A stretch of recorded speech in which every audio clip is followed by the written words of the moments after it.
La liberté financière n'est pas un rêve inaccessible.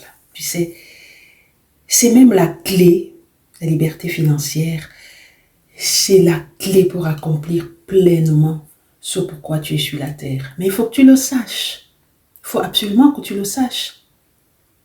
Pour les enfants de Dieu, c'est primordial que vous le sachiez, qu'on le sache.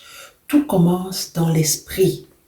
Ce que tu crois détermine ce que tu vis. Si tu crois que la liberté financière est pour les autres, alors elle sera pour les autres.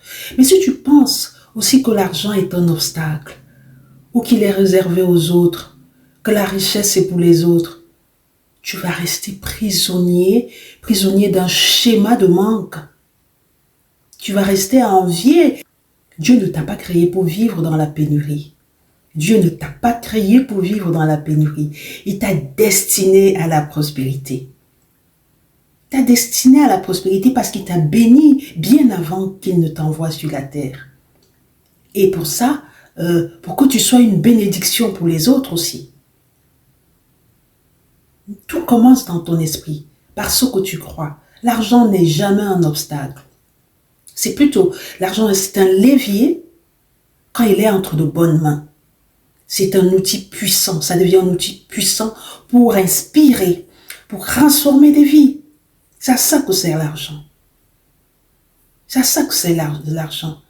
Ne laisse pas toutes ces mentalités limitantes-là, de l'argent n'est pas bien, tout ça va t'empêcher d'accéder aux ressources qui te permettront de réaliser ta destinée, celle d'être prospère, celle d'être dans la paix. La volonté parfaite de Dieu, c'est pour que tu sois bien. Il est temps que tu t'alignes à cette volonté parfaite de Dieu et de chasser toutes ces mentalités du monde, d'accepter de vivre dans l'abondance et d'ouvrir les portes d'une nouvelle vie. Comment ça va se passer si tu n'es pas prêt? Comment ça va se faire?